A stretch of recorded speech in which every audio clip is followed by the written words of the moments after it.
I'm going to go ahead and start. Hello, everybody. Thank you for being here. Welcome to our first meeting of 2024. My name is Terry Bryant. I work at Opportunity Council. I'm the director of the Welcome Homeless Service Center and chair of this group. I really appreciate folks from the Low Income Housing Alliance being here. It's been an eventful week, and we may have more opportunity to talk about that because we have a little bit of a change from our agenda. Unfortunately, one of our speakers wasn't able to come, but I have a plan B and a plan C, and the plan C is probably asking you to talk about what happened this week at Advocacy Day. I want to start out by acknowledging the conversation in our community and across community action programs in general about land acknowledgements. There is conversation about this being a hollow gesture. So I don't know how to move forward. Just not doing it doesn't feel right. But I know that this needs improvement. And I know that at the community action level that's occurring in my agency that's occurring. And I would love any feedback, probably best to do this by email so we don't chew up our meeting time today, but thoughts about how we do that. And so that can be a joint decision on behalf of all of us instead of me trying to figure out what my gut tells me to do. So I'm gonna go ahead and read it. I'd like to begin by acknowledging that we gather today on the ancestral homelands of the Coast Salish peoples who've lived in the Salish Sea Basin throughout the San Juan Islands and the North Cascades watershed from time immemorial. Please join me in expressing our deepest respect and gratitude for Indigenous neighbors, the Lummi Nation and Nooksack tribe, for their enduring care and protection of our shared lands and waterways. Thank you for that. Pardon me for I'm just admitting more people. I'm so excited. This is so well attended. Okay. Any announcements before we get started? No.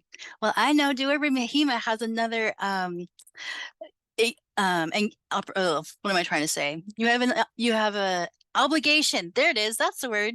After this, so I want to make good use of your time. But first, Maurice, I see your hands up. Did you have something to share?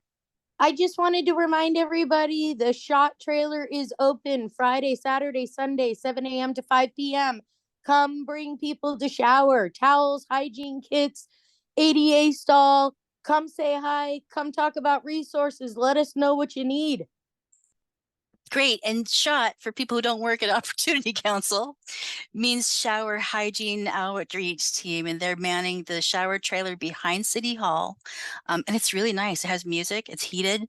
So please take advantage of that resource and share it with any clients you're working with who need it. Okay. On that note, I'd like to turn it over to Duaa-Rahemaah. Thanks for joining us to talk about the Resident Action Project. Good evening, everyone.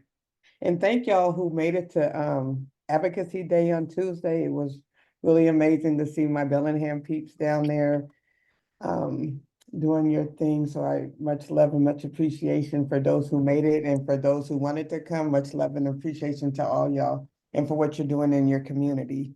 So and Poe is on the call as well. So he's also working with RAP and the LD leads.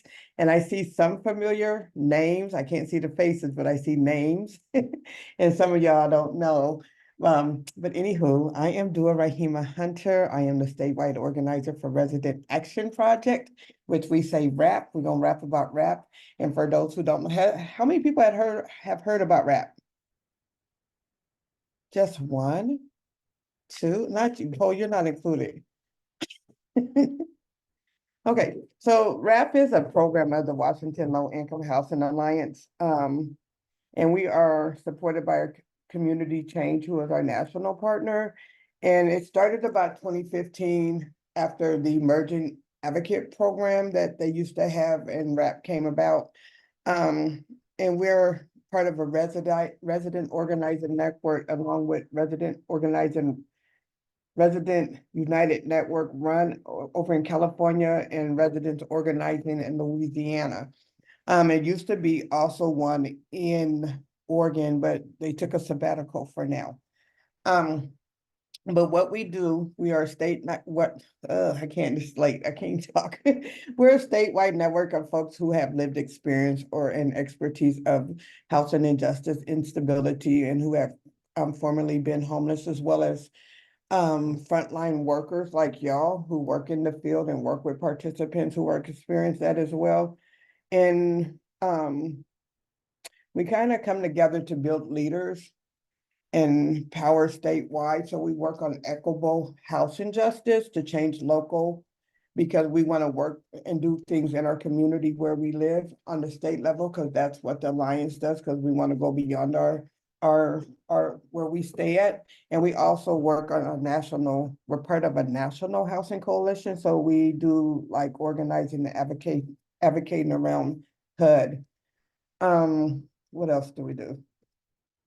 We do know that many of people with lived experience are Black, Indigenous, and people of color, people who identify as LGBTQ, people with disabilities, immigrants and refugees, formerly incarcerated, older adults, and those aging out of foster care, veterans, single parent families, just to name a few. And we also know that housing is also part of a larger system of oppression that we are addressing in our organizing work, in which we are working to dismantle.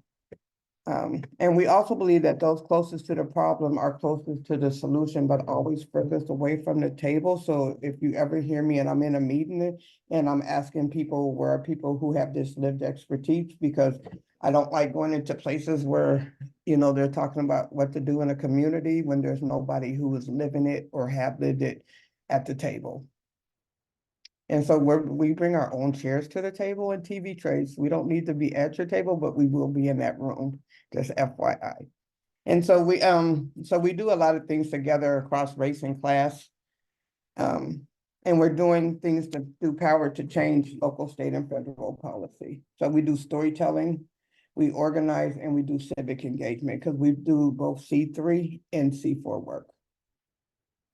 And that's kind of who we are. Did you say C3 and C4 work? What does that mean?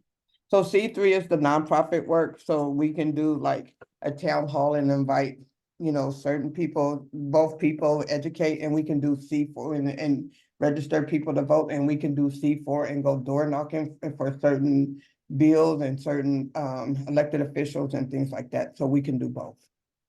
Okay. Thank you. That was really helpful. Yeah. I want to open it up for questions. I have some. I'm not going to hog the time though, so I'll just pause a moment, let folks unmute and or enter into the chat if they have a question for you. So I can tell you about, like, some of our members have went on to start their own nonprofit, like down in start their own nonprofits, run for city council. There are a lot of folks on different committees across in their local areas on the statewide level and even on our national level. In 2021, with the Housing Alliance, we have won a organizing award for statewide organizing through the National Low Income Housing Coalition, and our RUN network with community changes being recognized for the work they're doing with RAP, ROLA, and RUN. And so that's happening this year at the forum that National Low Income Housing Coalition is doing next month. I will be on a panel talking about, organizing and mobilizing on a statewide level. And we have held town halls in different areas in Vancouver and Spokane, because I'm currently live in Spokane, but I'm all over the place. I can't wait to get back up to Bellingham and see y'all and be in space with y'all. But it needs to be something we can partner and do something together, to get people registered to vote. Oh, maybe we can. Whoever wants to partner with me, we can do a voting drive and maybe a town hall. This is a good group to ask that question. And Maya has some great questions in chat. So first question there, how are RAP meetings going up here so far? What's working? Anything not working? Are there needs? So the RAP meetings are going, so they started back this year. They're meeting on the fourth Tuesday from 12 to 1 now, and Poe is leading that meeting. So he's the facilitator for our Bellingham meeting now, because we need to do some more outreach up there. And since, it's still the legislative session that, we're trying to work together and see how we can support everybody up there. So participating, I would think, is a great way to amplify your voice and in a way that you wouldn't ordinarily be able to do by yourself. Adam. Hello. Yeah, I was just interested if you had any feedback on any statewide legislation or anything going on that people should maybe mobilize around as far as like housing. I recently saw that there was trying to breathe life back into a bill for rent cap policies, but not sure where that went and still trying to follow that. But I don't know if you're following anything and would like people to keep an eye on and support. Well, we do follow it because that's what we were up in Olympia advocating for. So that's our legislative priorities. And the Senate bill died yesterday. Sad.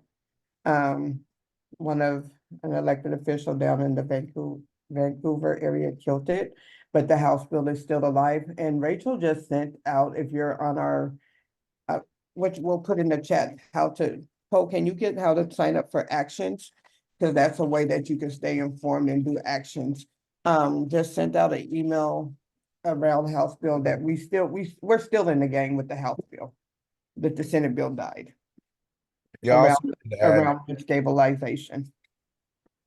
if I may add also around policy, while rent stabilization, our House bill is still alive. We do have budget asks that are related to the work that you are all doing. The document recording fee needs to be backfilled, and we're asking for a ton of money. We're shooting for the skies as always. We're very ambitious. I think I heard 70 million is what's needed to fill that shortfall. There are other budget asks that I can definitely send to Terry, so Terry can send out to you all, that highlights a lot of the things that are relevant to your work that I think that you'd be interested in learning about and supporting or even advocating for if you're interested. If you are interested in advocating around policy with the Housing Alliance, I encourage you to reach out to us, either me or Duaa-Rahemaah, and we'll get you connected with our advocacy team stuff. So thanks, y'all. Thank you both. And there's also the which bill? The Affordable Home Act, which is House Bill 2276. That's also important for funding. And I'm getting the link for folks to sign up to take action. It's really easy. We'll send you something. All you're doing is putting your name, address, and it'll go straight to your elected officials. Yeah, I'll send that now. So this first link is our 2024, our legislative agenda, our policy items, and then in staying connected with us, I'd love to share this link as well. Once you sign up for our newsletter and everything, you'll get all our actions. You'll get everything that we send out to everyone in our network. We'd love to stay connected with y'all. Thank you, Terry. See that? Thank you. I see that, Jessica. So the bill, or the Senate bill, is hibernating. It's not dead. We're gonna resurrect it. Yeah. So hibernating. Thanks, Jessica. Any other questions? I am not a talker like that, so if you have to ask me questions, and then I can talk. But I need to hear I don't want to just say things. I need to make sure I'm saying things that y'all want to hear about. I don't want to talk over anybody, so tell me to shut up if I need to. I just want to provide a little context about this bill we're discussing. It was rent stabilization and propose a 5% cap on rent increases, which is reasonable. What happened is that it didn't get through the House, or it did get through the House, right? Still alive in the House, but Senator Shoemake added an amendment that proposed a 15% cap. Yesterday, the day before yesterday, this week is a blur. A group of us went down to Olympia to talk to our lawmakers and ask for their votes on this measure. And I don't think our electeds locally here were not interested, but I will say that Shoemake felt that she could not get it through the Senate without that 15% amendment and still felt doubtful. And then I'm super unclear about what happened after that, but I'm going to take a stab at it. Y'all jump in and fix me if I get it wrong. But another senator from, I want to say Thurston County. Am I right? Clark, No. Which Clark county? County. Clark. Clark County obstructed the bill in the Senate Senate. Yeah. and published a statement that lots of people take issue with. And I read it, and I don't want to get too like preachy my own opinion here, because my opinion is not what's important here. Yours is. But she implied that the rent stabilization bill was akin to traditional rent controls that we've seen in other states. And she implied, no, she said that it disproportionately disadvantages people of color. And this bill was introduced by a legislator who is of color. So that was, many people are taking issue with that response.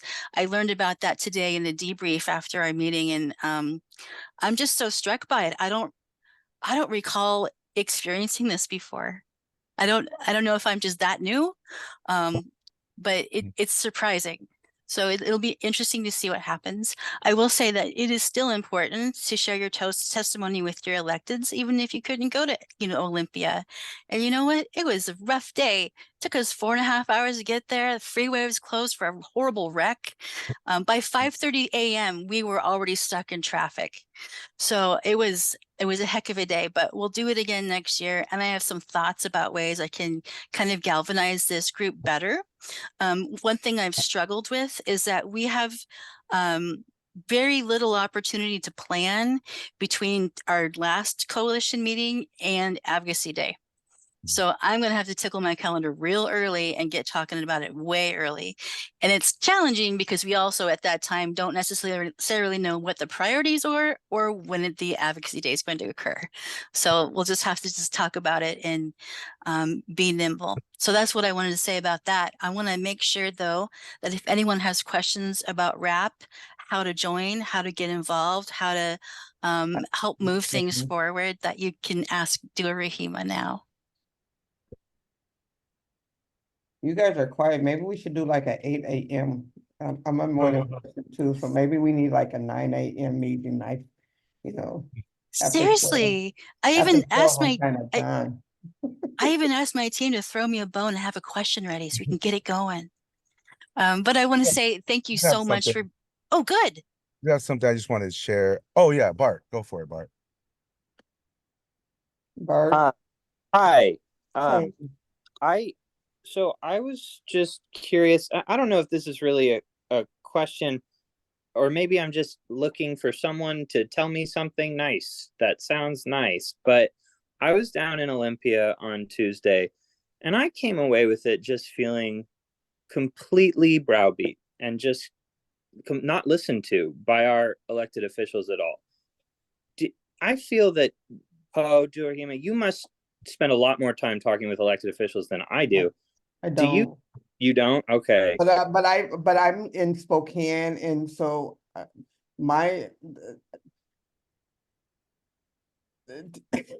when I went to go meet with when we went to go meet with our rep, she kept going in circle and kept us in there like longer than 15 minutes going in circle. And I'm asking her, so how are you going to support your constituents in the 6th district? And then she's gonna tell me she hasn't even read the bill.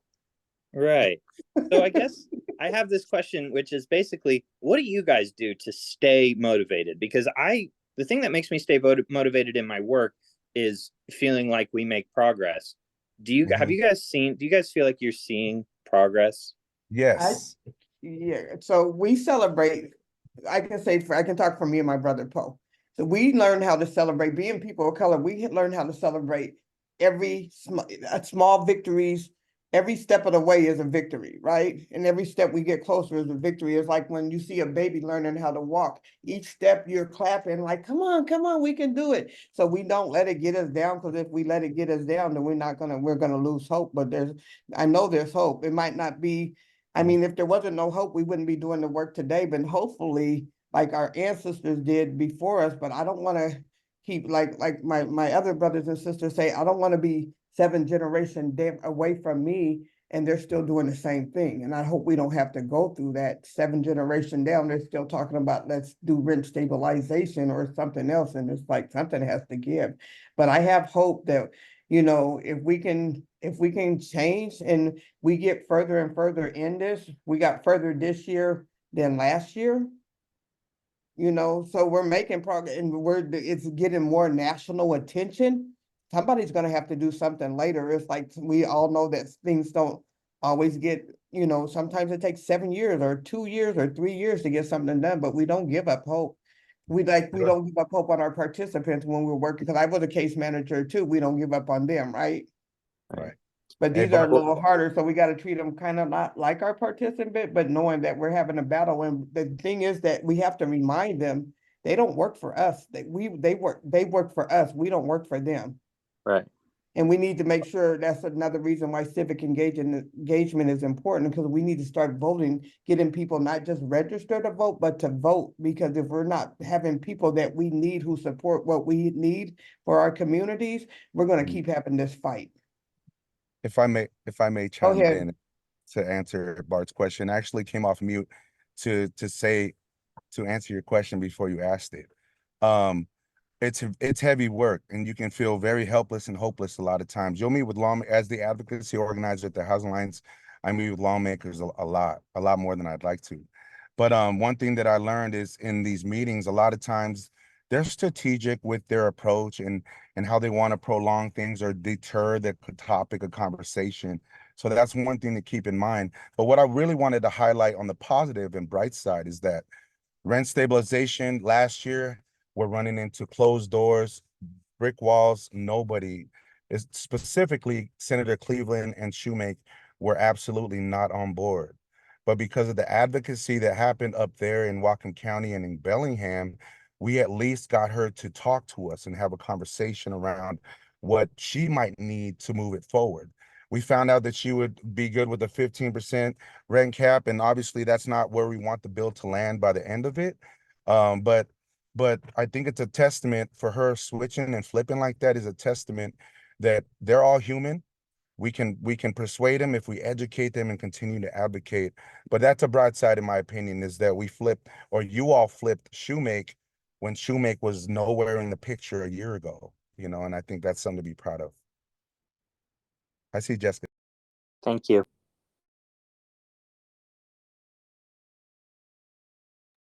Jess, go for it. And then Maya. Sorry, I was trying to find my unmute button. Now I'm on my computer, so I had to relearn it again. Anyways, I just wanted to say, Bart, that I think that's a really valuable question to ask, and I'm sure a lot of people probably feel that way sometimes. I know within the advocacy work that I've been doing and really just recently got so involved in, before that, it was kind of on the opposite end of trying to find out if there was any help and any ways that I could do something about it. And I would get, at first I started getting really, discouraged and just feeling like, gosh, how am I?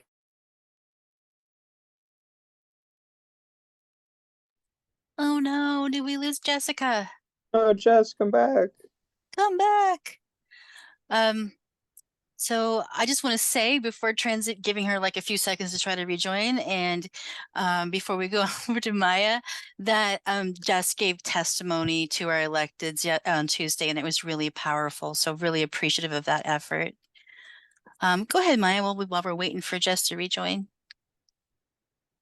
Yeah, I feel kind of uniquely qualified along with the WCCEH folks to speak to Bart's question too, because last year I was definitely part of that fight, right, for rent stabilization with WCCEH's advocacy team, and it was really hard, and it did feel actually pretty hopeless last year. But this year, that was a continued effort, and I would agree, Poe, like with that analysis, that sometimes that change does move in small increments. And I think last year we really built a little more awareness up here. And then this year, we not only had the awareness that we built last year, but we also had more facts and we had more stats and we had a national awareness of exactly how overburdened renters actually are. And that could be shared. And the other thing that I think, you know, for anyone else on the call who might want to do like local advocacy, I just kind of happened to do that this year, that I had helped send a sign-on letter to our county council, our city council, our county exec, and our mayor, asking them to please take more concerted action during our cold weather snap. And I used that opportunity for a follow-up to ask them to please engage Sharon Shoemake and the Senate Housing Committee on rent stabilization, and on the kind of emergency homeless funding bill as well. And they did that. And then Bellingham City Council actually, through Jace and some other council members, passed a resolution supporting rent stabilization. So, you know, I also see that as an incremental win. And I think we can do that kind of advocacy locally to help boost our advocacy with state lawmakers. And that's something I wanted to share that with, while Poe and Duaa-Rahemaah are here, because that may be something other districts want to try as well, is having their county and city councils amplify the ask. Thank you, Maya. We miss you. Jessica, you back. Oops, sorry. I always have problems. Always got to try to find ways to overcome them. And I thank you, Maya. That was really great too. I love hearing all of this stuff because I'm in the position right now where I'm still learning all the things that I can do to be able to advocate for these kind of causes, and ones that, you know, I just find in the lived experience, I guess, that I have with all this stuff and trying to find help for my own family. But I was just going to say that, you know, it really can feel like it's insurmountable, like, you know, and the challenge is so high. But I mean, I know, like, from what you guys were saying, I mean, if I'm really excited hearing these kind of things, I guess getting involved more and getting involved in rap, like I'm part of rap now, and I think getting involved in the LD lead program. But getting more involved has given me so much more hope, because while by myself, I felt like, you know, I wasn't really making much progress. The more people that I ended up getting involved with, and the more groups like this, the more I'm seeing just how much is being done and how much progress we are making. So just always remember, if you know, you're feeling like you maybe aren't making progress, you might actually be surprised the more people you talk to, that how much, you know, you have had an effect, and you know, have caused some progress on your own that you didn't even realize you had. So just continue to keep showing up to these things. I think that'll really be a big help. Thank you, Jessica. With that being said, before I get off, because I'm supposed to be in a digital organizing training, which I'm trying to learn how to do. So RAP is a year-long thing. We're constantly doing something year-round. If it's getting trainings in a different city and doing door knocking, helping another state door knock on their issues and things like that. Going to to DC to talk to HUD and Secretary Fudge around the condition of HUD housing. Because last year we had them on a tour around the country, touring their properties and things like that, and meeting with run members and rap members and folks from Oregon and Detroit and Cleveland, and as they go in Louisiana, as they go through these different properties that they give funding to, and holding their landlords accountable, and just knowing that not only is RAP here to support what y'all do up there, because you can call on us. I might not always be able to get up there, Paul might not, but we do have members up there to help, and we want to help in any way we can, because we want to support. So just keep that in mind. And if you want to, you know more about RAP, I dropped it in there. Terry can give you here's my email. We can talk more, but you got to talk to me, because this if it's not like this. So.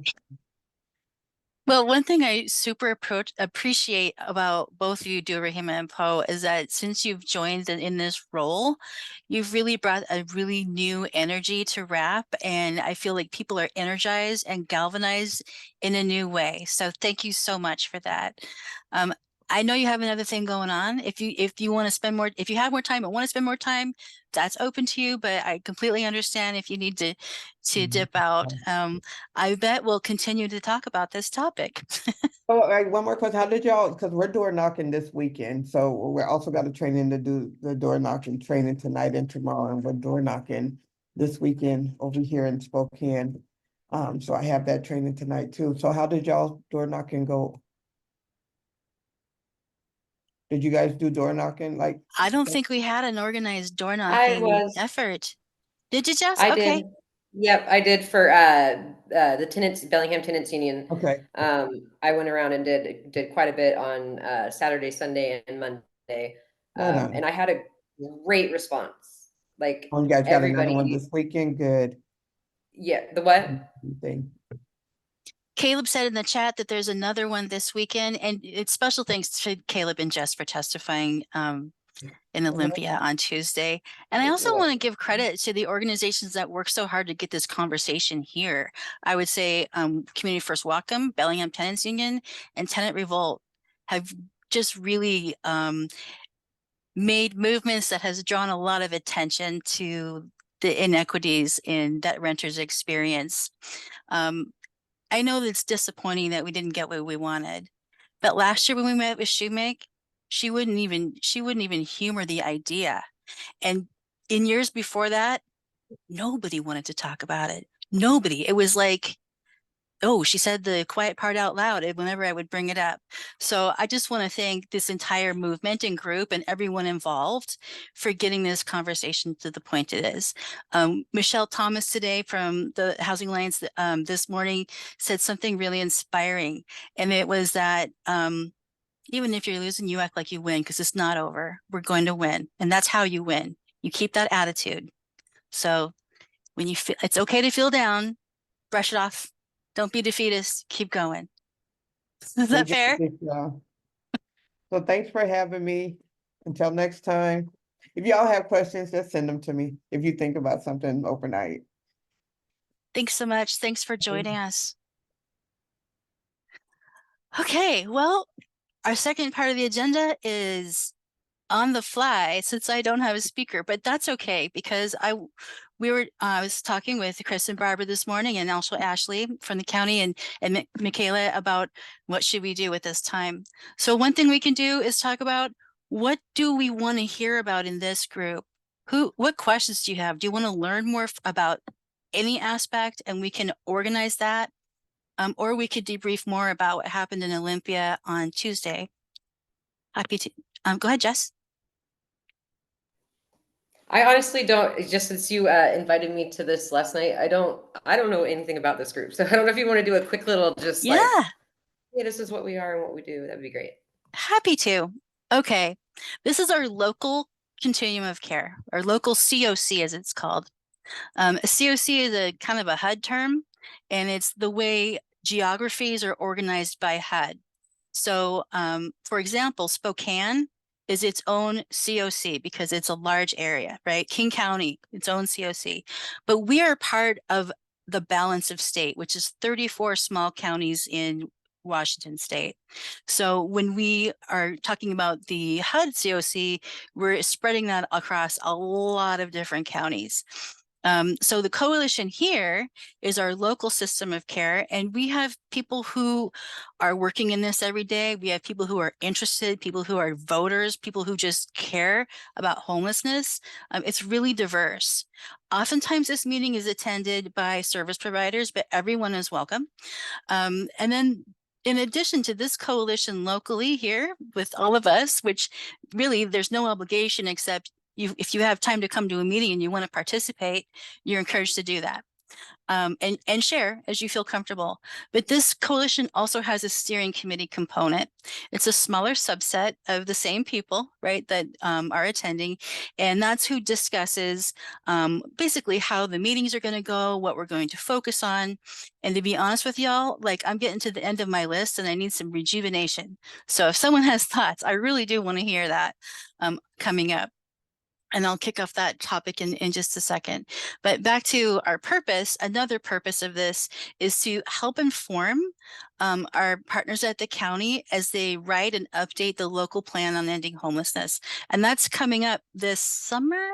Does that sound right, Chris? Yeah, we'll be getting our kind of final guidance from Commerce towards the end of the summer and then working on it for the next year after that or so. This is something I'm super excited about because the plan we have now, I mean, the entire world changed since then. I just don't think it's the right fit anymore. And I think everybody would agree with that. So I'm really excited to get started on that work. But another thing that this group does with steering is really participate in that balance of state to stay connected with the COC and what other communities are doing. So the balance of state has a lot of subcommittees, like, for example, a veterans subcommittee, a coordinated entry subcommittee, one dedicated to chronically homeless folks, one dedicated to families. And so I participate with some of my colleagues in those meetings and try to share what I learned from this group and from the steering committee. What am I forgetting? Barbara, you worked so hard on that, on updating the charter. I know I must be missing something out. I think you covered it all really well. Oh, thanks, Barbara. Yeah. There is a question in the chat from Katrina. Are there any programs, current, future, or historic, to record the stories of unhoused individuals in the community? Yes and no. One thing that my predecessor's predecessor did, Greg Winter, who's now my boss, that was amazing, is he created a series of videos called Homeless in Bellingham.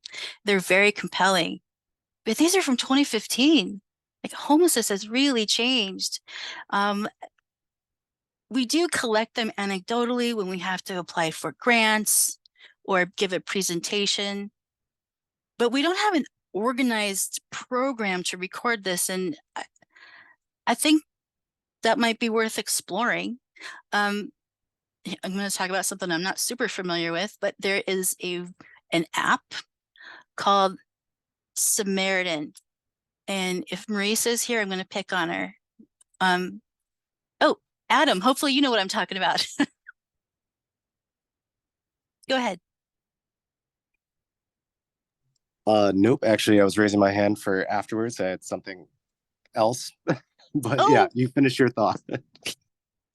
No problem. So there's an app, it's called Samaritan, and people who are experiencing homelessness are able to share their story directly there, right? Not through a third party.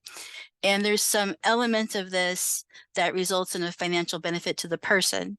And I haven't used this personally, but the idea is you open your app and you can see who's in your vicinity, who's experiencing homelessness and what's their story. And it can be very moving. So that's one thing we can explore. And I have another question in the chat from Maya. She encourages engagement across both formal and informal care networks about law enforcement responses to aid work with unhoused people. Are any local aid 501 orgs interested in this at all? If so, please share emails in response. So I think that's, thank you for offering that. I think that is a great way to get involved. Relationships with law enforcement can be challenging. Just want to be honest about that. Okay, Vaughn wants to hear about the way station. Oh, the way station, I'm just going to tell you what it is. It is a project in partnership with Peace Health, Unity Care Northwest, and the county. I feel like I'm forgetting a partner here. But essentially, it's remodeling the building that's owned by the health department at 1500 North State. And it's being converted into one half being run by Unity Care to provide hygiene services and also healthcare. The other side is being operated as medical respite as referred by the hospital. So medical respite is when you're not sick enough to be in a hospital, but you're not healthy enough to recover without a safe place. So that is going to be operated by Opportunity Council in partnership with other agencies that can provide the medical oversight. And where we're at, it's under construction. It's broken ground. like any construction, there's cost overruns, there's delays, there's things like that that occur. But the latest thing I've heard is that they expect it to be complete in September and potentially open in October, which means that Marisa and I have a lot of work to do because she'll be operating that respite staff kind of as an outcropping of the HOT team, the outreach team. Marisa, thanks for finding that link for Samaritan and putting it in the chat. You can see that app I was talking about. Yeah, it's a really good explanation. The only thing I did not check on the website is if it actually directs you to the app or if they just expect you to know to go to your app store. Thanks, Marisa. I ran out of steam with what I was saying, so I'm going to go to Adam.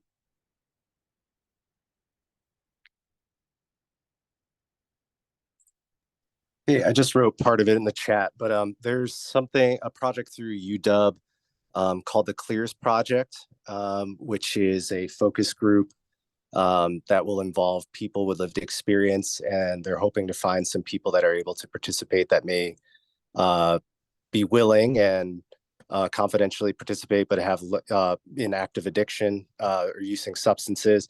I think the main goal of this project is to improve relationships between law enforcement in Whatcom County and people who are actively using substances. So it's like a focus group. I think they're looking for as many participants as possible with lived experience, and officers will also be involved in service providers. So I'll try to find the email and put that in the chat, but that is another opportunity, which was exciting for people to, share their experience and hopefully have some, real impact from that and talk directly to law enforcement if people are comfortable doing that. But yeah, I'll try to share the email if I can find it. Thank you. And it looks like,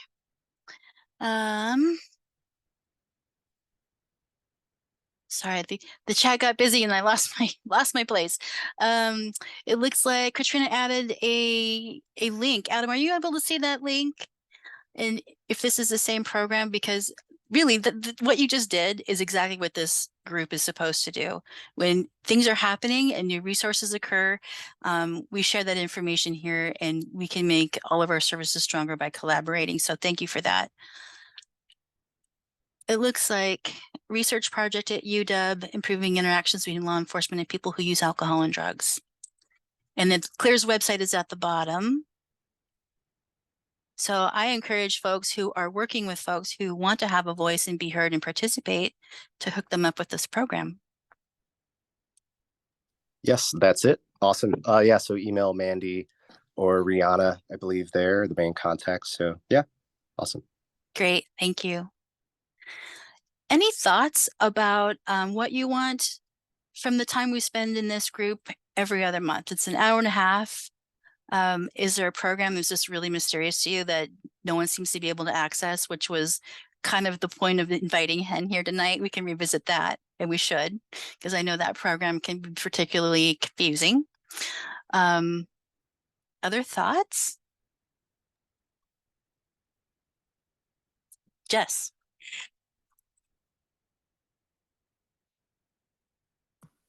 Sorry, I'm trying to figure this out. Well, so thank you for, first of all, suggesting that Samaritan app. I just downloaded it and it looks awesome. I'm gonna make sure that I let a lot of people know about that I know who could use it.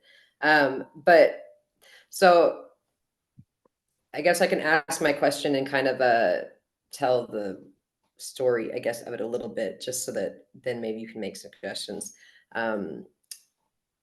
I've talked to several people recently who are, unhoused or unsheltered or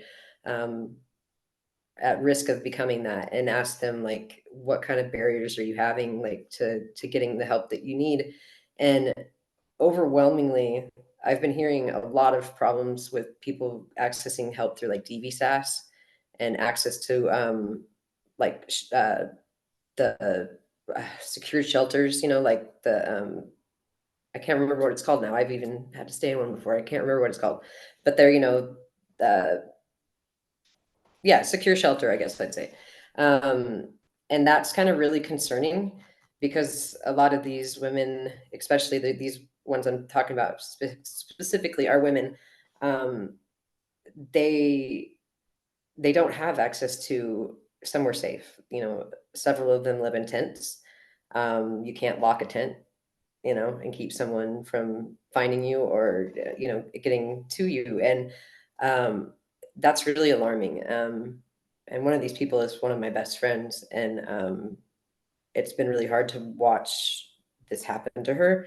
And I'm glad to have this kind of platform now to share this story, because I think it's really important that, because I, you know, through her, I hear a lot of the inside stories of a lot of these people who are unsheltered, and safety is the number one thing I think that I've been hearing lately. Because some of these women have partners who they don't want to be around, you know, but they have no choice because they can't be away from them in that sense. And I think that's a conversation that's really worth having in a separate time too, especially devoted to just that, actually, because I think that can sometimes be a forgotten aspect of this whole thing, because a lot of these women, they're scared to talk about it. They're scared to you know, go to law enforcement, to call 911, and they end up suffering some pretty horrific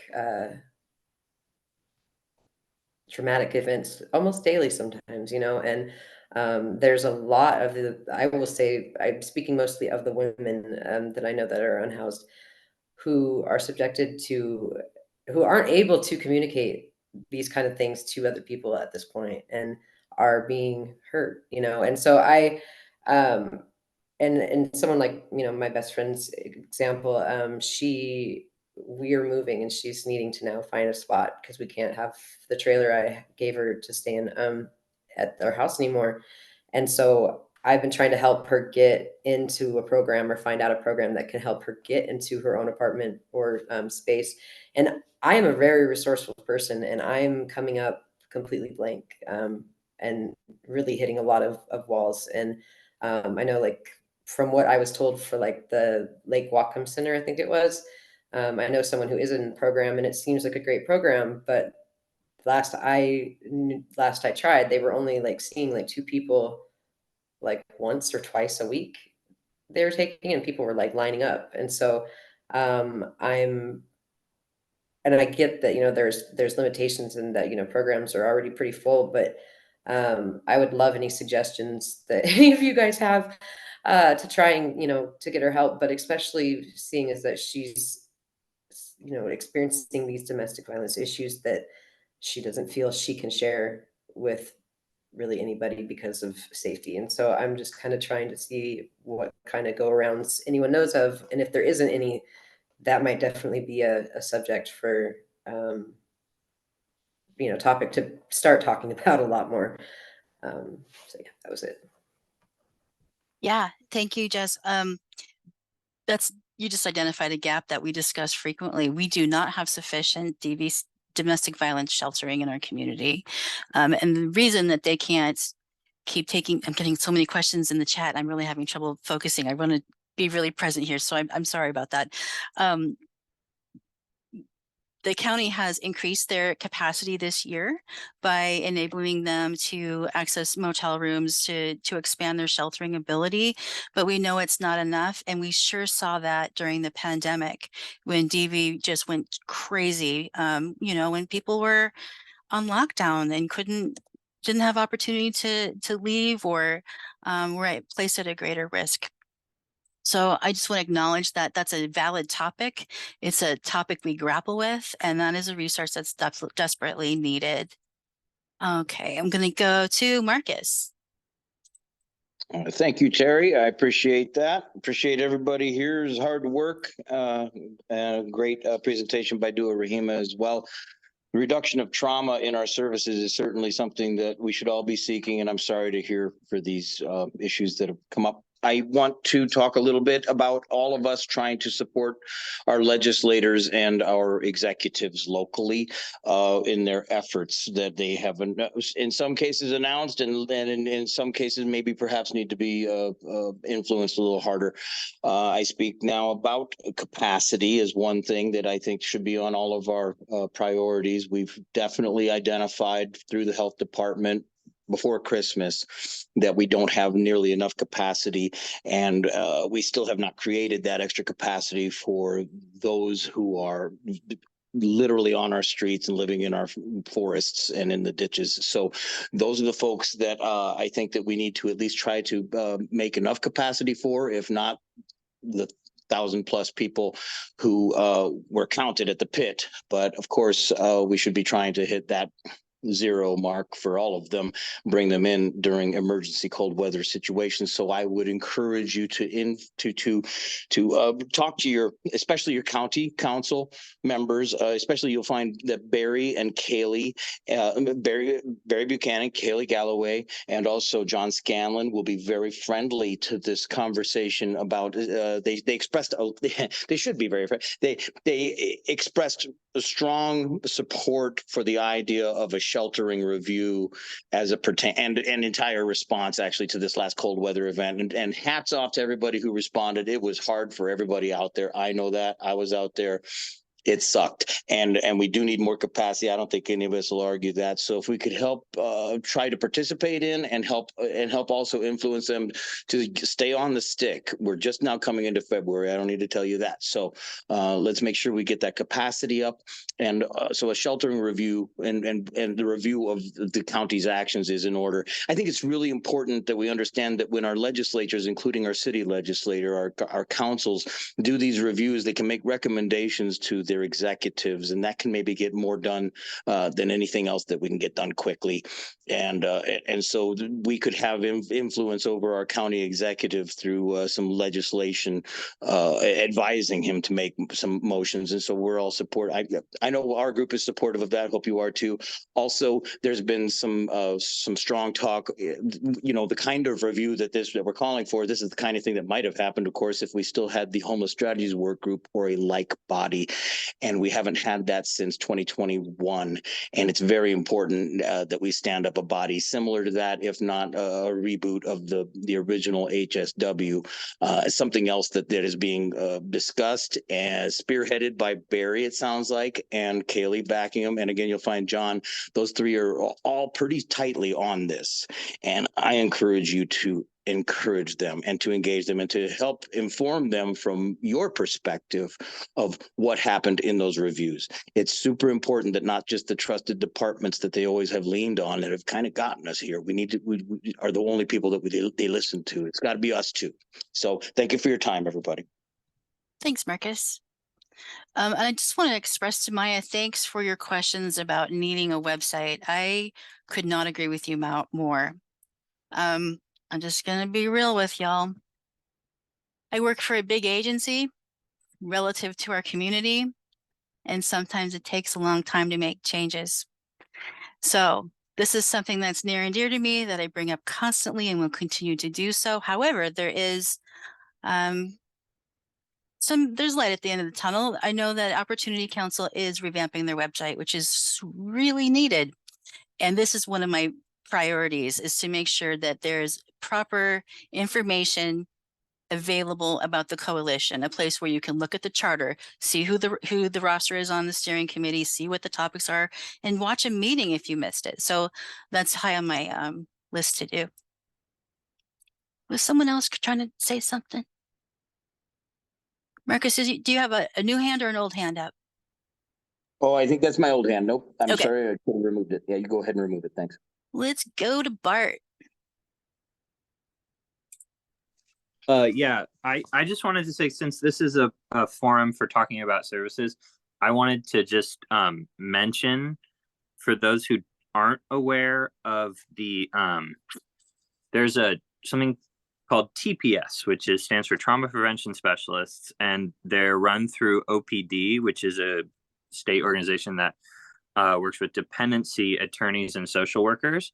And basically the program is that they're trying to catch people prior to terminations of parental rights. So if you are working with a client who is, for instance, pregnant and using, or has a small child and is using, and they're expressing concerns about CPS, or you are concerned that they could become CPS involved, you, with their permission and an ROI, of course, can refer them to this program where dependency social workers will start working with them to prevent them from ever having CPS engagement. I will put the number in the chat.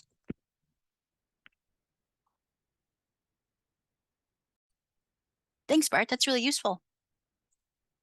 Let's go to Katrina. Well, I wanted to share a bit of positive news from Bellingham Public Library. Whatcom County Health and Community Services helped us to procure a grant or kind of tack on to a grant to allow a behavioral health specialist into our space. And so now we have 2 behavioral health specialists from Lake Whatcom Center that are going to be in our central branch, all hours that we're open, to help provide resources to individuals that are using our spaces. And so today was the launch. We had our first day of, full day of fully embedded behavioral health specialists in the library. It's very exciting, and hope to see some great results from this, get people connected to the resources they need. Also, just echoing what Marcus was saying about the need for shelters and adequate housing. We see a huge difference here in the library between days when the day shelter is open and days when it's cold or rainy and the day shelter is not open. And it's just so obvious how much of a need there is. And I know that Rebecca Judd, the library director, is a huge advocate for really pushing to see more. So if there's anything the library can do to help on that front, we're witnesses of it and advocates for more shelter. Thanks, Katrina. And I want to say congratulations. That's wonderful. I have a feeling that the Lake Whatcom Center staff and all the outreach that's occurring in the community will probably have a lot of opportunity to coordinate. And I may contact you in the future to give an update at a meeting. Okay, cool. Okay, just check in the chat real quick. If something slipped through, please somebody alert me to it, but I'm trying to track it while we talk. Are there any other thoughts for topics? And I'll just say one that's been on my mind for a while, and that's the alternative response team that's headquartered in Department of Health and Community Services. They've grown quickly, and yeah, it's just a big group, and I'm so curious to know how that's unrolling and what the roles are and how people connect with that type of support. So that's one topic that I bring up from time to time. Chad wants to talk about the pit count. Okay, I can kind of do an update.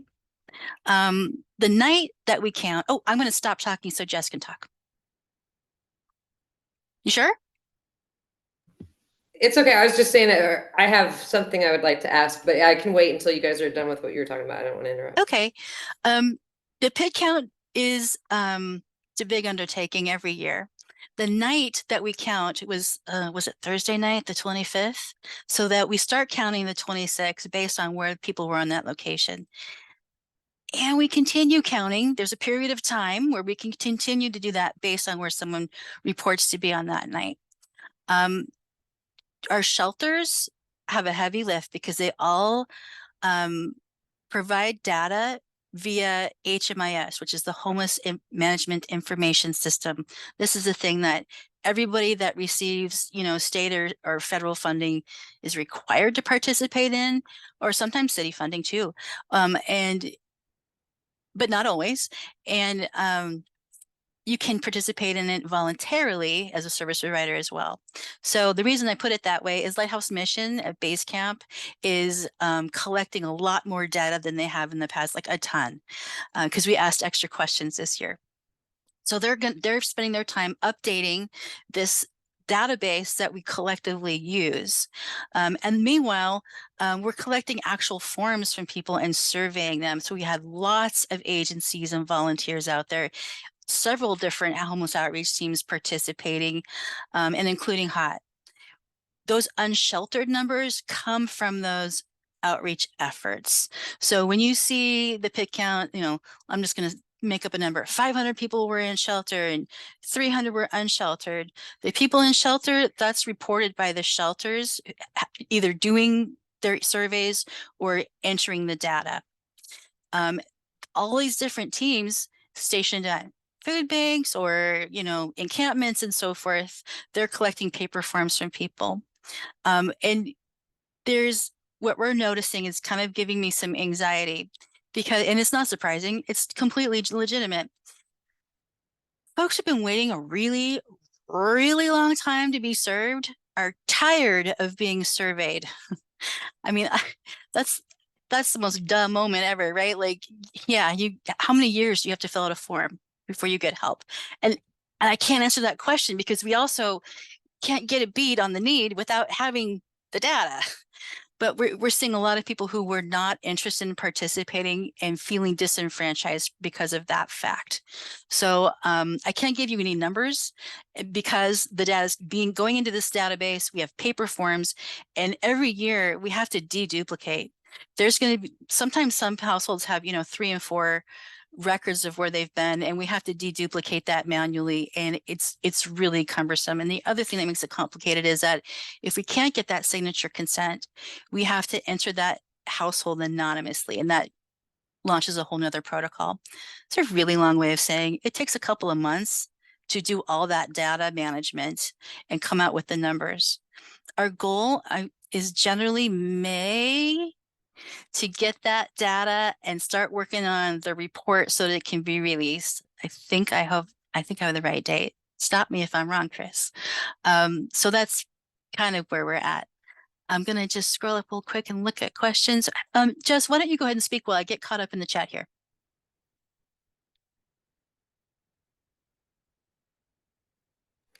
There we go. Okay. So I guess I can ask my question too real quick that I put in the chat. I just didn't want to forget it. Do you guys ever try and get volunteers to do PIC counts that are unsheltered themselves? Because I know sometimes, a lot of times, the people who are unsheltered might know and have access to other people who are unsheltered more than volunteers who maybe, come from the Opportunity Council or something like that. And I just wonder if that's something you guys have ever done or thought of doing to help kind of get a more accurate count. Yeah, that's a really great question. That's not something we've explored. I'll tell you what my immediate response is, but it's a community conversation, right? So if that's a direction we want to go, this is the right group to have that conversation in. I'm always concerned about exploiting the people that are suffering. I don't think that would be considered exploiting though at all. I think a lot of the times, at least that's my opinion.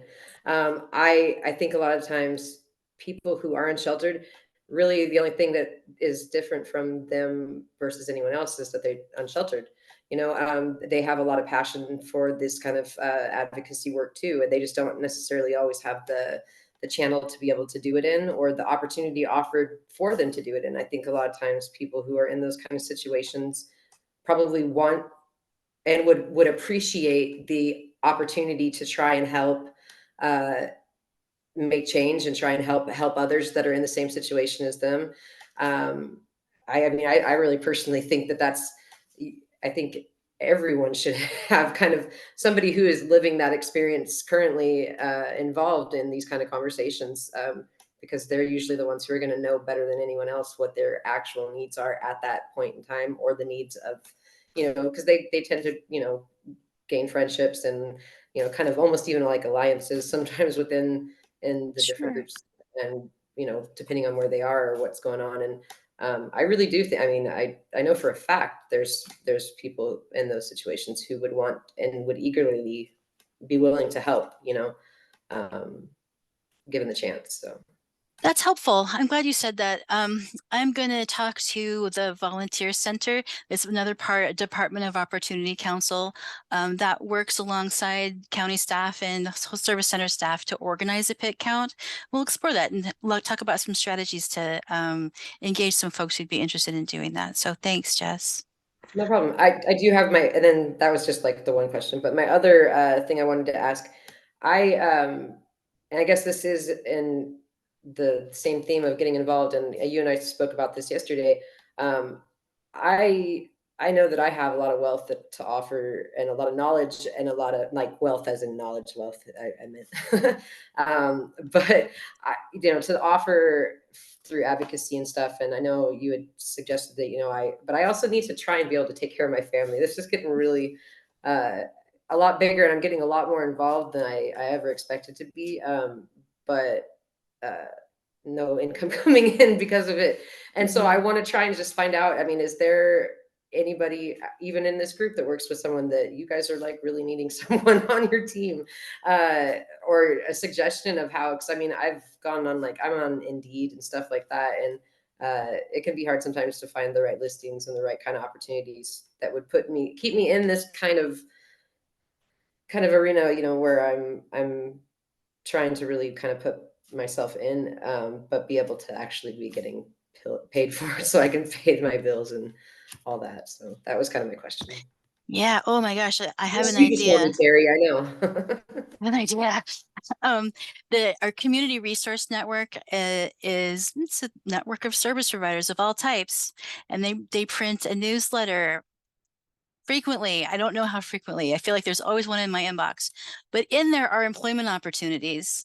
So all you have to do is ask to be added to their mailing list. Oh, thanks, Chris. Chris put the link in chat. It's whatcomabc.org, and that's Whatcom Asset Building Coalition. That's what that stands for. That's a great way to find those opportunities. And then you kind of touched on something that is my concern. Like, okay, I'm homeless. I don't know where I'm going to eat. And now you want me to go out and work for free? That's what I struggle with. Yeah. So it's a balance. So I'm hearing that's not a hard no, that there's opportunity there. Go ahead, Jess.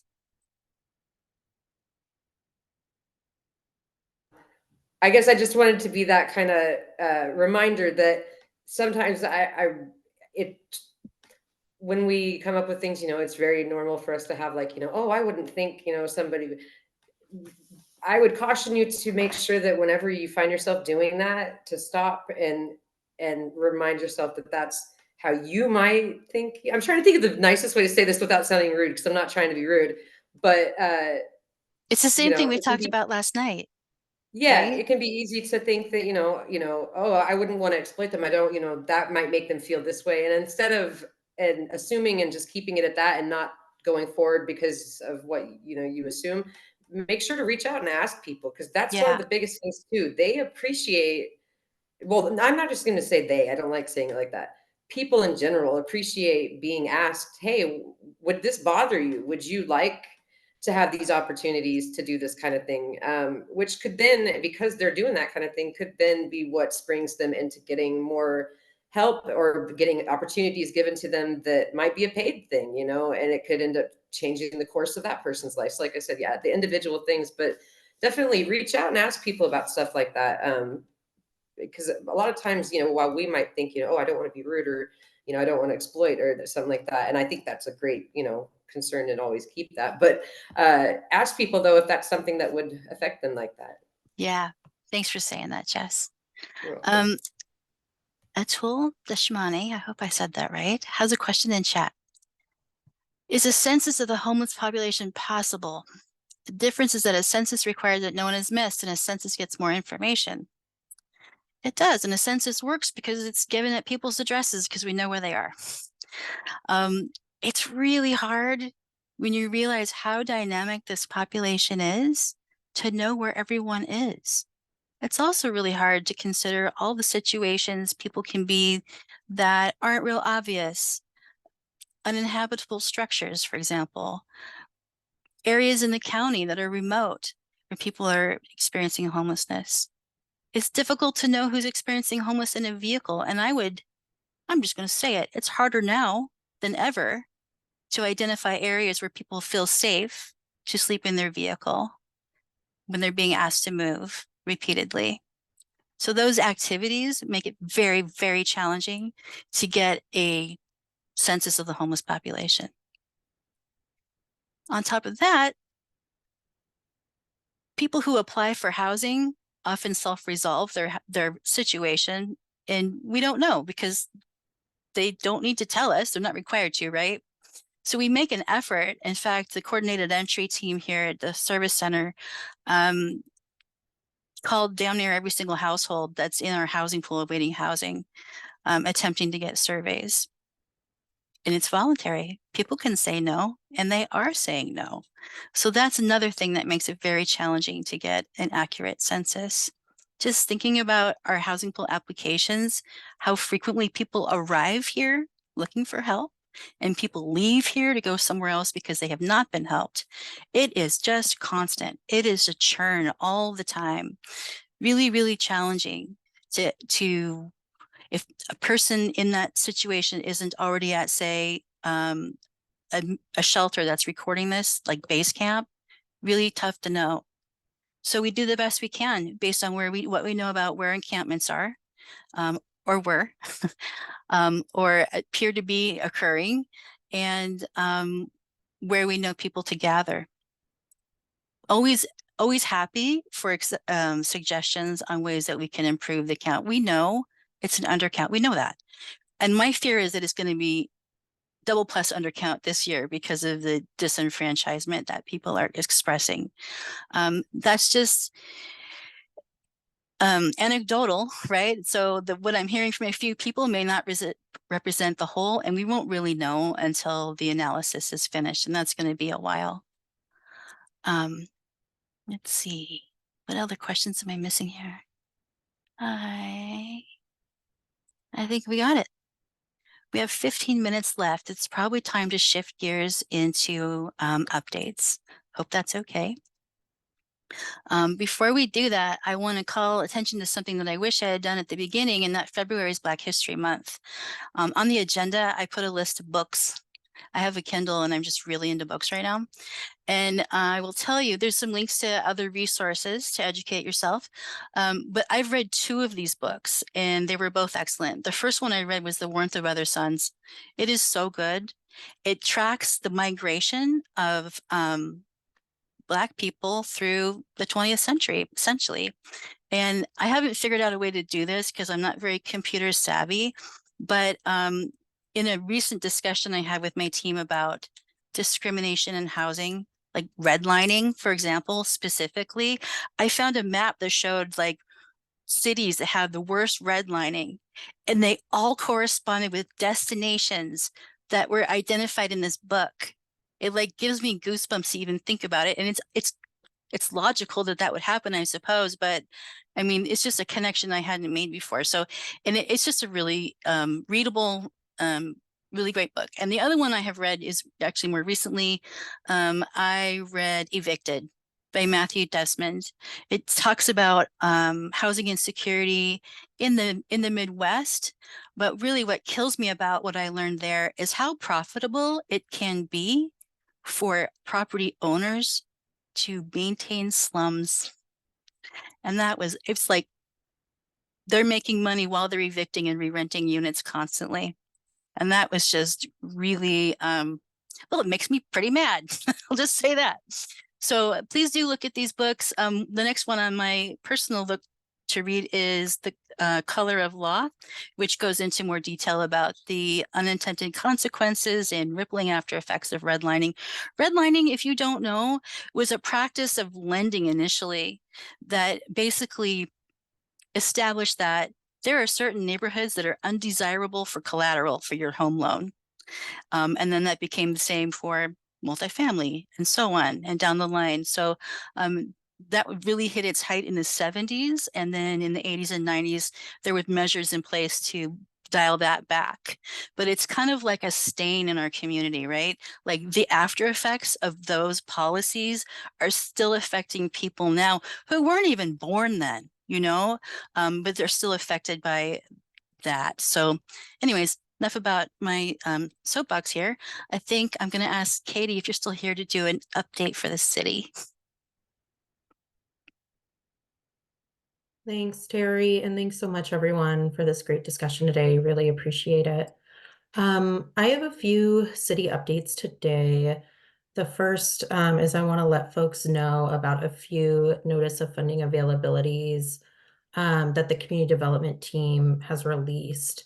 The first is a production and preservation NOFA for housing and shelter, which is intended to target support the funding of production of new rental multifamily prime housing, which serves households at 60% or less of AMI, or it can support the funding of preserving multifamily housing, which includes all types of housing, including shelters, transitional housing. So that's the first NOFA. The second NOFA is a community facilities NOFA, which is targeted to support the funding of public facilities or improvements to buildings that principally benefit low-income persons or areas.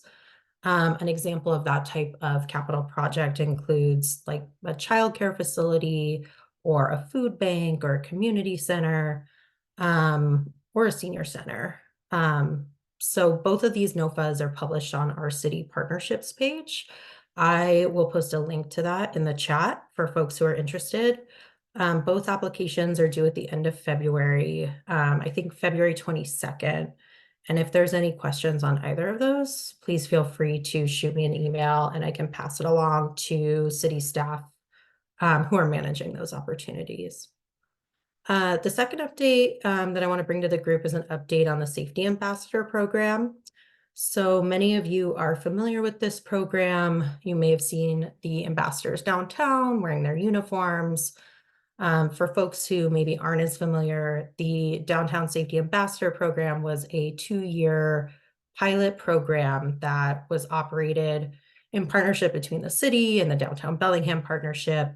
And it aimed to provide a suite of services downtown, including everything from business check-ins to de-escalation services, providing assistance to those in need, wayfinding. So that pilot program ended at the end of this year. So earlier this year, the city put out an RFP to try to select a firm to continue these services for the year.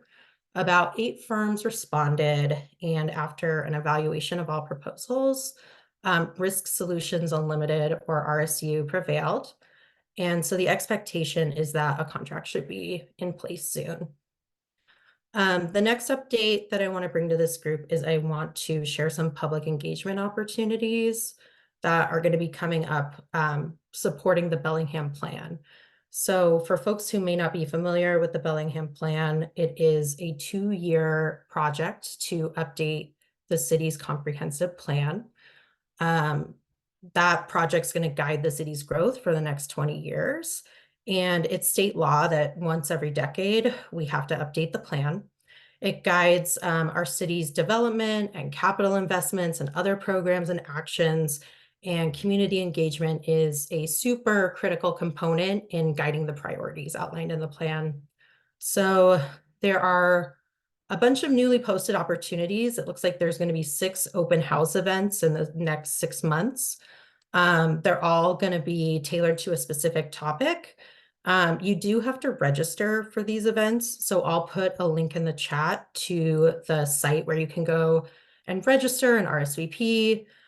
So please bookmark those events and attend if you're interested. The last update I have is I want to plug a job opportunity coming out of my division. So I work in the community development division. We are currently hiring for 2 full-time development specialist positions. Our division works on a lot of topics supporting the health of the community, including areas of particular interest to this group, such as preventing and addressing homelessness and spearheading affordable housing initiatives. The deadline to apply is February 16th, and I'll post a link to the job posting in the chat. It includes more information about specifics, benefits, and requirements. But I want to invite this group to feel free to share with anyone in your networks who may be interested. And that's what I got for updates today. Thanks, folks. Thanks, Katie. Appreciate that. I don't know who to ask, so I'll just say county staff. Want to do an update, please? Yeah, I'll jump in. I had a Thanks. conversation with my staff and agreed to do these updates.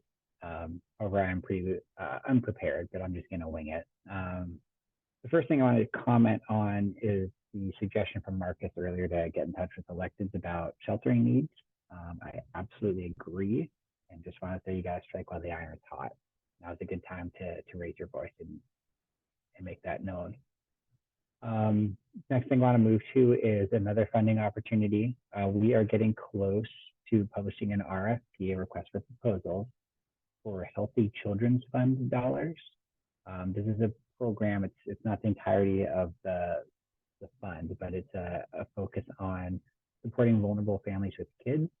The target is families with children aged 5 and younger who are experiencing housing instability. So this isn't a direct response to homelessness per se, but more of a preventative approach.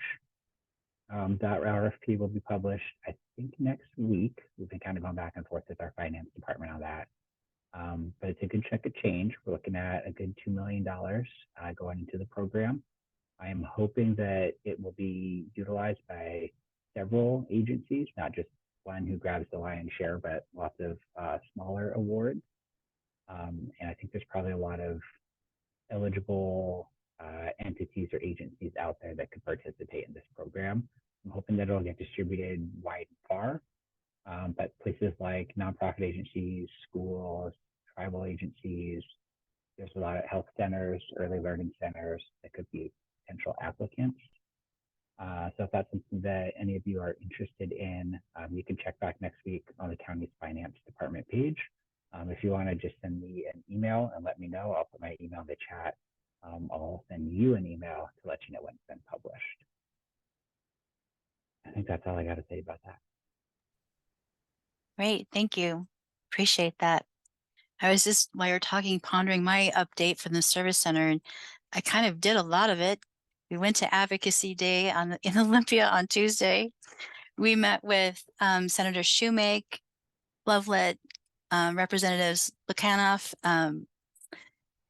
Timmons, Rammel. Who am I missing? Missing one. Marisa, help me. Who was it? The only representative that did not accept a meeting with us was Alicia Rule. I tried to follow up, didn't get much response, but I'm not going to stop. I'm going to email her. I'm going to provide my testimony to all of them via email, and I encourage you all to do that too. This is the time to do it during the legislative session. The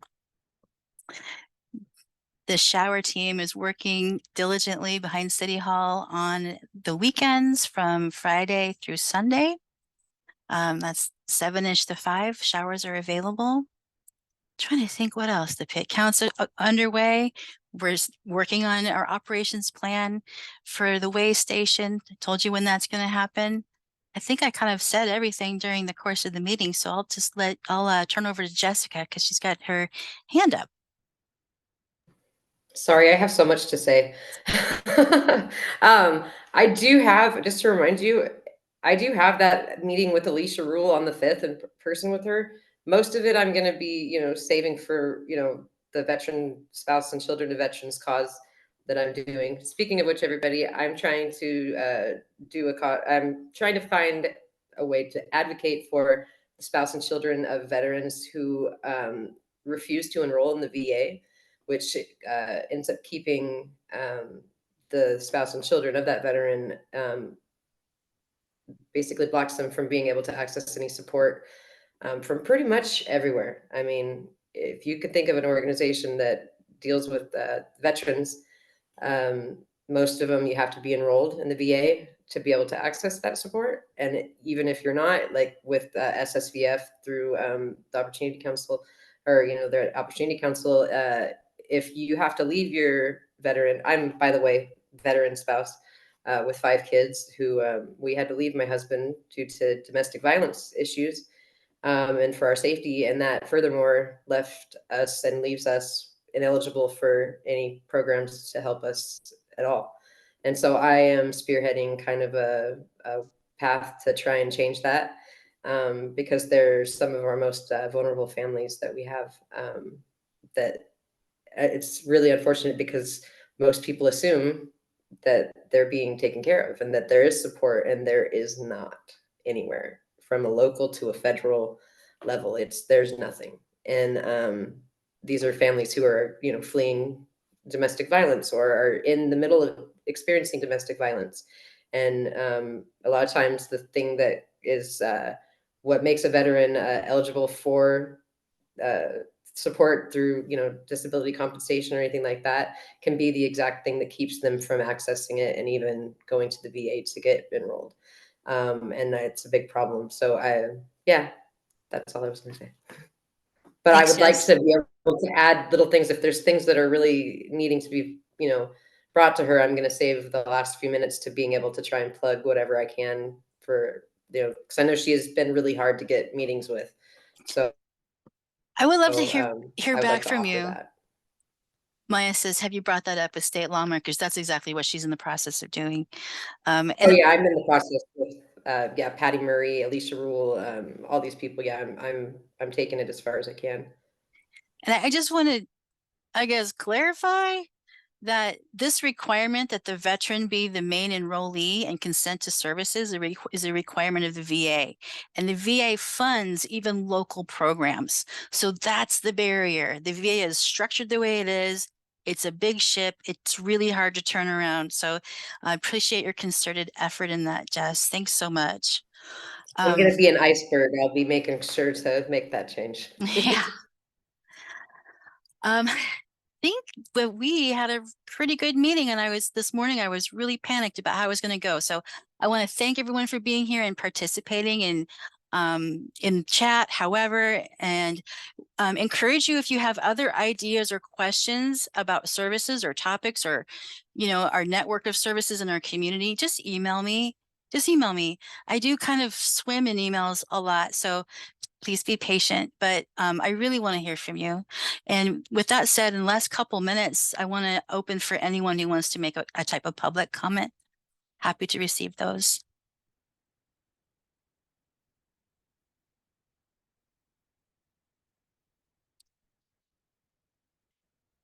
Maya. Yeah, I just wanted to contextualize. It was way long time ago in the chat, and I think half of our folks have already left. But I had just put a note about, if anybody is interested in having some kind of conversation across agencies and informal aid workers about law enforcement response to aid work with unhoused folks. I think we need to have that. It's something that's kind of militarized and armed response is happening all over the country to various aid to unhoused people. So it's not just an issue locally, it's kind of popping up all over the place. And it recently occurred on Friday when Marcus pulled up his aid truck in front of City Hall, and I happened to walk down to just help. And, we were suddenly surrounded by like 10 armed officers.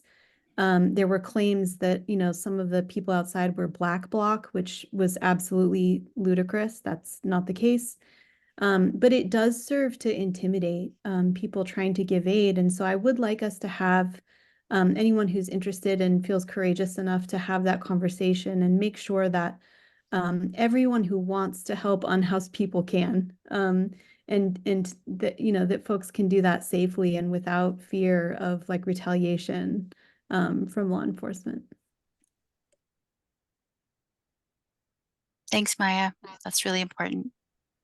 I want to go to Jim Kozad, and I'm going to say something weird, Jim, because you probably don't remember this, but you were the instructor in the financial literacy and renters education class I took in 2011. So thank you for that, because you taught me how to pay off my credit cards.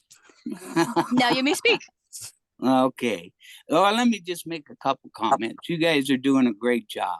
And Terry, your leadership is fantastic. There are a lot of great people in this county who have been doing some great work for a number of years. And when the early years of the homeless coalition started up, there was nothing out there. And we were one of the first actually in the nation to coordinate a central service center and to begin pulling all the groups and organizations together to share things. You've got a big challenge ahead of you. The pandemic, we're only beginning to feel the effects of the pandemic on our children, on our communities.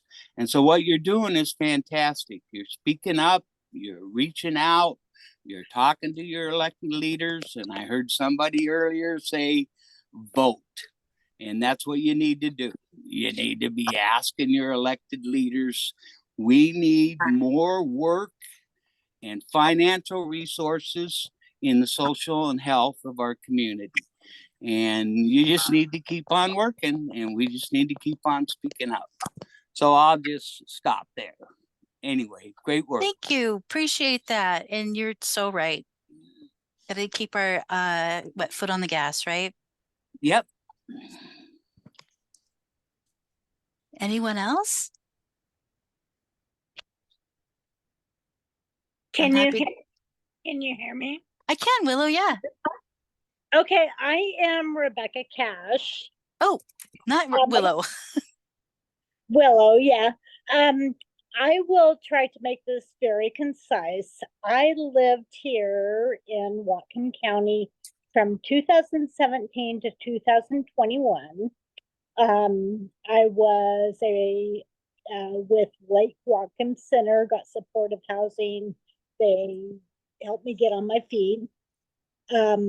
I was here for J28. My daughter moved to Washington. She fell in love with Whatcom County. Unfortunately, because of COVID and many other factors, she died. She took her life in 2020. I went to be with her twin sister for a few years, and I've come back. And I have been car camping. It's a hotel compared to a wet sleeping bag.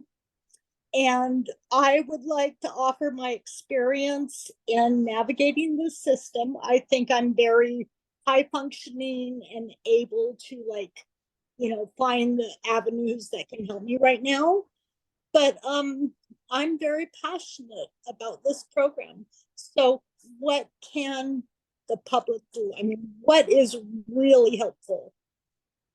I tried to clean up trash and I got sent away for cleaning up trash, a self-initiative project, and the guy on the corner turned me away because I was taking away his business. I want to help. I'm homeless myself. I want to help. Willow, thank you for sharing that. And I just want to express my condolences on your loss. It's devastating. And it's devastating to be without a home, and you're still willing to give. So I thank you so much for that. Being here is huge. We need more participation from people like you. So it's really appreciated that you're here. And there will be ways to plug in. I think key of it is continuing to be here and be present and be known to others as a resource. There may even be opportunities for you to be a lived experience advocate in different advisory groups. So are you on the coalition's mailing list? Did you get, I should just say this, anyone who didn't get an email from us about this meeting, please put your email in chat. I saved the chat. We'll add you to the mailing list. You'll be invited next time. But that will also give me a way to contact you if an opportunity comes up that it sounds like it would be a good fit. And I encourage any other service providers who are looking for volunteers to partner to also consider that, and I'll try to make a connection between you. So thank you. Anything else for tonight? Pandemic has taught me to be really patient in these meetings and just kind of be comfortable in the weird quiet. So I don't want to rush anybody. But if we're done, that's great. Thanks again, everyone. I'm going to go ahead and adjourn. Have a wonderful evening. We'll see you next time.